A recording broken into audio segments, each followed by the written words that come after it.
Sa isang maliit na bayan sa probinsya, may isang lalaking madalas magtungo sa sementeryo upang dalawin ang mga magulang na maaga niyang nawala.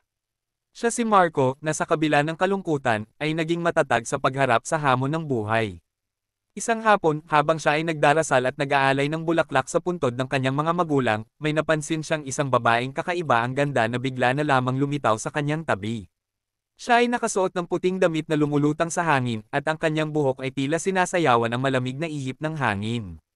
Sa unang tingin, inakala ni Marco na siya ay isang multo dahil sa tuwing susubukan niyang lapitan, siya ay bigla na lang nawawala. Minsan, habang siya ay naglalakad pauwi, nakita niya muli ang babae, ngunit sa pagkakataong ito, nagawa niyang makipag-usap sa kanya. Ang babae ay nagpakilala bilang si Leah, na sa hindi inaasahang pagkakataon, ay may kakayahang makakita ng mga espiritu.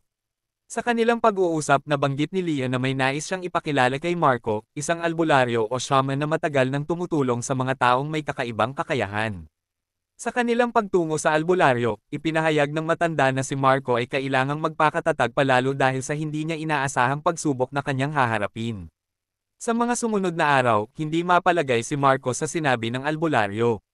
Naisip niya na marahil si Leah na ang babae na matagal na niyang hinahanap, ngunit nangangamba siya na baka si Leah ay matagal ng patay at isa lamang espiritong nagpapakita sa kanya.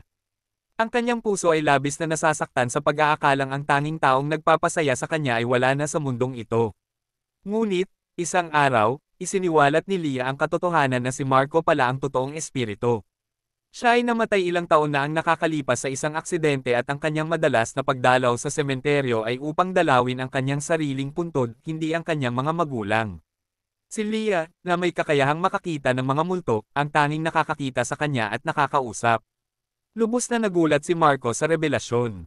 Lahat ng kanyang mga alaala at oras na inakala niyang ginugugol niya bilang isang buhay na tao ay mga sandali pala na siya ay naglalakbay bilang isang espiritu.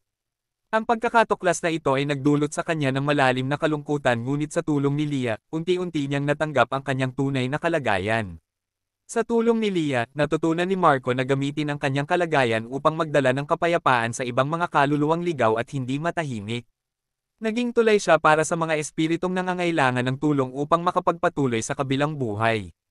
Sa kakaibang pagkakaibigan at pagmamahalan na nabuo sa pagitan ni Marco at Leah, napatunayan nilang kahit sa kabilang buhay, ang pag-ibig ay may kakayahang tumawid sa kabilang